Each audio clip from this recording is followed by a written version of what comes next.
અમારી સમ્રાટ સમાચાર ચેનલ સબસ્ક્રાઇબ કરો, લાઇક કરો, કોમેન્ટ કરો અને જોતા રહો પળે પળના દરેક પ્રકારના સમાચારો।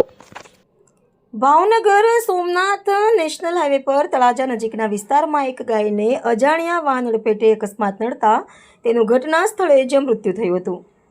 ઘટનાની જાણ થતાં જ એકતા એજ લક્ષ્ય સંગઠન ભાવનગર જિલ્લા ગૌરક્ષક ટીમ તાત્કાલિક સ્થળ પર દોડી ગઈ હતી અને ગાયના મૃતદેહને રસ્તા પરથી હટાવી યોગ્ય રીતે અંતિમ વિદાય આપવા માટે જેસીબી મશીનની વ્યવસ્થા કરવામાં આવી હતી।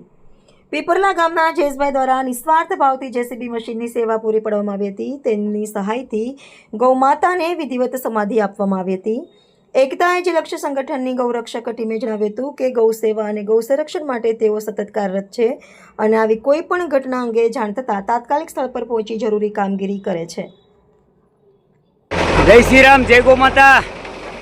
આજે તારીખ 14/7/2026 ને એમ કહેવું કે ભાવનગર સોમનાથ નેશનલ હાઈવે ઉપર એક ગૌવંશને એક્સિડન્ટ થયેલું હતું, જ્યારે ભાવનગર જિલ્લા ગૌરક્ષક ટીમ એકતા એજ લક્ષ્ય સંગઠનને જાણ થતાં તાત્કાલિક અત્યારે પ્રાઇવેટ જેસીબી બોલાવીને ગૌ માતાને સમાધિ આપવામાં આવી છે।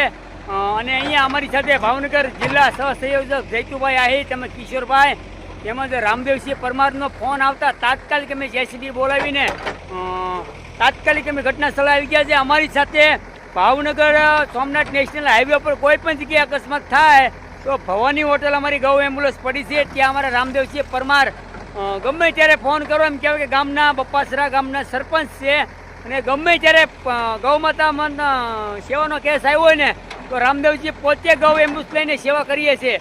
રામદેવસિંહનો પણ ખૂબ ખૂબ આભાર। જય શ્રી રામ, જય ગૌ માતા।